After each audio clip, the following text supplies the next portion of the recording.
ವೀಕ್ಷಕರೇ ನಮಸ್ಕಾರ. ಅನ್ಫಿಲ್ಟರ್ ಕನ್ನಡ ಯೂಟ್ಯೂಬ್ ಚಾನೆಲ್ಗೆ ಸ್ವಾಗತ. ಇವತ್ತು ನಾವು ನಿಮ್ಗೆ ಹೇಳ್ತಾ ಇರುವಂತಹ ಈ ವಿಡಿಯೋದಲ್ಲಿ ಹೇಳ್ತಾ ಇರುವಂತಹ ವಿಚಾರ ತುಂಬಾ ಪ್ರಮುಖವಾಗುತ್ತೆ. ಯಾಕಂದ್ರೆ ಸಿಲಿಕಾನ್ ಸಿಟಿ ಜನರನ್ನ ನಿನ್ನೆ ಒಂದು ಕ್ಷಣ ಬೆಚ್ಚಿ ಬೀಳಿಸಿರುವಂತಹ ಘಟನೆ ಇದು. ತನ್ನ ತಾಯಿಯ ಬದುಕಿಗೆ ಸಂಸ್ಕಾರ ಆಗಿರುವಂತಹ ಅಪ್ರಾಪ್ತ ಯುವಕನ ಕತೆ. ತಿಂಡಿ ಮಾಡಿಕೊಟ್ಟಿಲ್ಲ ಅನ್ನೋ ಒಂದೇ ಒಂದು ಕಾರಣಕ್ಕೆ ತನ್ನ ತಾಯಿಯ ಬದುಕನ್ನ ಈ ಪುಣ್ಯಾತ್ಮ ಅಂತ್ಯಗೊಳಿಸಿದ್ದಾನಂತೆ. ಎಂತಹ ಸಮಾಜದಲ್ಲಿ ನಾವಿದ್ದೇವಪ್ಪ ಅನ್ನುವಂತಹ ಪ್ರಶ್ನೆ ಮೂಡದೇ ಇರಲ್ಲ.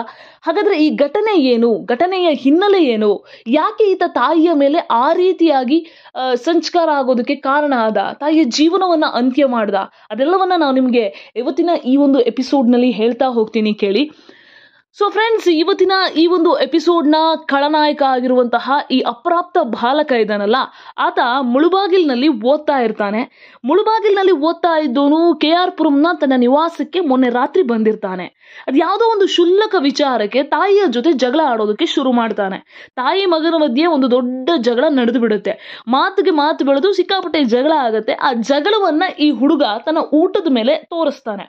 ಸೊ ಊಟವನ್ನ ಮಾಡೋದಿಲ್ಲ, ಹಾಗೆ ಮಲ್ಕೊಂಡಿರ್ತಾನೆ. ಹಸುವಾಗಿರುತ್ತೆ ಆದ್ರೂ ಮಾಡೋದಿಲ್ಲ, ಹಾಗೆ ಮಲ್ಕೊಂಡಿರ್ತಾನೆ. ಮಾರನೇ ದಿನ ಮುಳುಬಾಗಿಲು ಕಾಲೇಜ್ಗೆ ಹೋಗ್ಬೇಕಲ್ಲ, ಡಿಪ್ಲೊಮಾ ಓದ್ತಿರ್ತಾನಲ್ಲಿ. ಸೊ ಕಾಲೇಜ್ಗೆ ಹೋಗ್ಬೇಕು ಅಂತ ಬೇಗ ಬೇಗ ಬೇಗ ರೆಡಿ ಆಗ್ತಾ ಇರ್ತಾನೆ. ಸುಮಾರು ಒಂದು 7:30 ಸಮಯ ಇರ್ಬೋದು. ಒಂದು ಸಲ ತನ್ನ ತಾಯಿಯನ್ನ ನೋಡ್ತಾನೆ. ಆಕೆ ಏನ್ ಮಾಡ್ತಿದ್ದಾಳೆ ಅಂತ ನೋಡ್ತಾನೆ. ಆಗ ಆಕೆಗೆ ರಾತ್ರಿ ಏನೋ ಅಂದ್ರೆ ಈತ ಬರೋದು ಲೇಟ್ ಆಗಿರತ್ತೆ, ಈತನ ಜೊತೆ ಜಗಳ ಆಡಿರ್ತಾರೆ, ವಯಸ್ಸಾಗಿರುತ್ತೆ, ಸುಸ್ತಾಗಿರುತ್ತೆ, ಮಲ್ಕೊಂಡಿರ್ತಾರೆ. ಈತನಿಗೆ ಅದು ಏನ್ ಅನಿಸ್ತಾ ಏನೋ ಆ ಕ್ಷಣದಲ್ಲಿ. ಬೆಳಗ್ಗೆ 7:30 ಆದ್ರೂ ಮಲ್ಕೊಂಡಿದ್ದಾಳಲ್ಲ ನನ್ನಮ್ಮ ಅಂತ ಹೇಳ್ಬಿಟ್ಟು ಆಕೆಯತ್ತ ನೋಡಿ ಜಗಳ ತೆಗೆಯೋದಕ್ಕೆ ಶುರು ಮಾಡ್ತಾನೆ. ಬೆಳ್ಳಂಬೆಳಿಗ್ಗೆ ಇವರಿಬ್ರು ಫೈಟಿಂಗ್ ಶುರುವಾಗುತ್ತೆ. ಮಾತಿಗೆ ಮಾತು ಬೆಳೆಯುತ್ತೆ.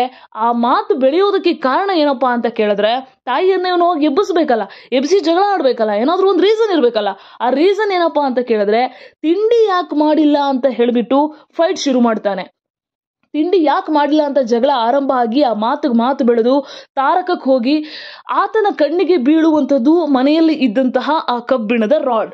ಅದೇನ್ ಅನಿಸ್ತೋ ಏನೋ, ಆ ಕಬ್ಬಿಣದ ರಾಡ್ ಇಂದ ಒಂದೇ ಸಮಯ ತನ್ನ ತಾಯಿ ತಲೆಗೆ ಹೊಡೆಯೋದಕ್ಕೆ ಶುರು ಮಾಡ್ತಾನೆ.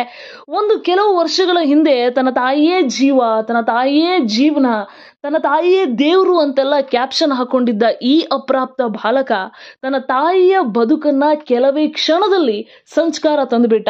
ಆಕೆಯ ಬದುಕನ್ನೇ ಅಂತ್ಯ ಮಾಡಿಬಿಡ್ತಾನೆ.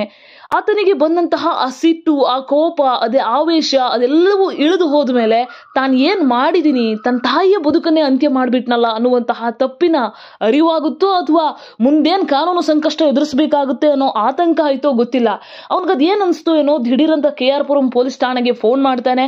ಫೋನ್ ಮಾಡಿ ಈ ತರ ಆಗಿದೆ, ನಾನೇ ತನ್ನ ತಾಯಿಯ ಬದುಕಿಗೆ ಕೊಳ್ಳಿ ಇಟ್ಟಿದ್ದೇನೆ ಅನ್ನುವಂತಹ ವಿಚಾರವನ್ನ ತಿಳಿಸ್ತಾನೆ. ತಕ್ಷಣ ಪೊಲೀಸರು ಸ್ಥಳಕ್ಕೆ ಆಗಮಿಸ್ತಾರೆ. ಅಪ್ರಾಪ್ತ ಬಾಲಕನನ್ನ ವಶಕ್ಕೆ ಪಡಿತಾರೆ. ಅಪ್ರಾಪ್ತ ಬಾಲಕ ಇನ್ನ ಬದುಕನ್ನ ಕಟ್ಟಿಕೊಳ್ಬೇಕಾದವನು, ಸಮಾಜದಲ್ಲಿ ಎಂತೆಂತಹ ವಿಚಾರಗಳ ಬಗ್ಗೆ ಆಲೋಚನೆ ಮಾಡಬೇಕಾಗಿದ್ದಂತಹ ಯುವಕ, ತನ್ನ ತಾಯಿಗೆ ವೃದ್ಧಾಪ್ಯದಲ್ಲಿ ನೆರವಾಗಿರ್ಬೇಕಾದವನು ತನ್ನ ತಾಯಿಯ ಬದುಕಿಗೆ ಅಂತ್ಯ ಮಾಡ್ಬಿಡ್ತಾನೆ. ಅಂದ್ರೆ 9 ತಿಂಗಳು ಆತನನ್ನ ಹೊತ್ತು ಕಷ್ಟಪಟ್ಟು ಸಾಕಿ ಆತನಿಗೆ ವಿದ್ಯಾಭ್ಯಾಸವನ್ನ ಕೊಟ್ಟು ಆತ ಇನ್ನೇನು ಒಳ್ಳೆ ಬದುಕನ್ನ ರೂಪಿಸಿಕೊಂಡು ನಮ್ಮನ್ನೆಲ್ಲ ನೋಡ್ಕೊಳ್ತಾನೆ ಅನ್ನುವಂತಹ ಆಸೆಯಲ್ಲಿ ಇದ್ದಂತಹ ತಾಯಿಗೆ ಆ ತಾಯಿಯ ಉಸಿರಾಟವನ್ನೇ ಈ ಪುಣ್ಯಾತ್ಮ ನಿಲ್ಲಿಸ್ತಾನೆ ಅಂತ ಆ ತಾಯಿ ಕೂಡ ಇಮ್ಯಾಜಿನ್ ಮಾಡ್ಕೊಂಡಿರಲ್ಲ. ತನ್ನ ಬದುಕಿಗೆ ಇವನ್ ಸಂಸ್ಕಾರ ಆಗ್ತಾನೆ ಅನ್ನುವಂತಹ ಇಮ್ಯಾಜಿನೇಷನ್ ಆ ತಾಯಿಗೆ ಕೂಡ ಇರೋದಿಲ್ಲ. ನಾವಿಲ್ಲಿ ಯೋಚನೆ ಮಾಡ್ಬೇಕಾಗಿರೋ ವಿಚಾರ ಅಂದ್ರೆ, ಎಂತಹ ಮನಸ್ಥಿತಿಗೆ ಮಕ್ಕಳು ತಲುಪ್ತಾ ಇದ್ದಾರೆ. ಮಕ್ಕಳ ಮನಸ್ಥಿತಿಯಲ್ಲಿ ಒಂದಷ್ಟು ಮೌಲ್ಯಯುತವಾದ ವಿಚಾರವನ್ನ ಹೇಳ್ಕೊಡ್ಬೇಕು. ಬದುಕಿನಲ್ಲಿ ಚಿಕ್ಕ ವಯಸ್ಸಿನಲ್ಲೇ ಆ ಮಕ್ಕಳಿಗೆ ಒಂದಷ್ಟು ವಿಚಾರವನ್ನ ನಾವು ಹೇಳ್ಕೊಡ್ತಾ ಹೋಗ್ಬೇಕು. ಇಲ್ಲ ಅಂತಂದ್ರೆ ಈ ರೀತಿ ಮನಸ್ಸು ಮಷೀನ್ ತರ ಆಗಿ ಈ ರೀತಿಯಾದಂತಹ ಕ್ರೂರವಾದ ಘಟನೆಗಳು ನಡೆಯುತ್ತೆ. ನಮ್ಮನ್ನ ಯಾರು ಸಾಕಿರ್ತಾರೆ, ನಮ್ಮನ್ನ ಯಾರು ಬೆಳೆಸಿರ್ತಾರೆ ಅನ್ನೋ ಅರಿವು ಕೂಡ ಇಲ್ಲದೆ ಅವ್ರ ಮೇಲೆ ಈ ರೀತಿಯಾಗಿ ಮಕ್ಕಳು ಬಿಹೇವ್ ಮಾಡ್ತಾರೆ. ಲಕ್ಷ ಕೋಟಿ ಬಾಕಿ ಉಳ್ಕೊಂಡವ್ರನ್ನ ಸಾಯಿಸಿರೋದನ್ನ ನೋಡಿರ್ತೀವಿ, ಅಥವಾ ವರದಕ್ಷಿಣೆ ತಂದಿಲ್ಲ ಅಂತ ಹೇಳ್ಬಿಟ್ಟು ಗಂಡನ ಮನೆಯವರು ಹೆಣ್ಮಕ್ಳಿಗೆ ಟಾರ್ಚರ್ ಕೊಡೋದನ್ನ ನೋಡಿರ್ತೀವಿ.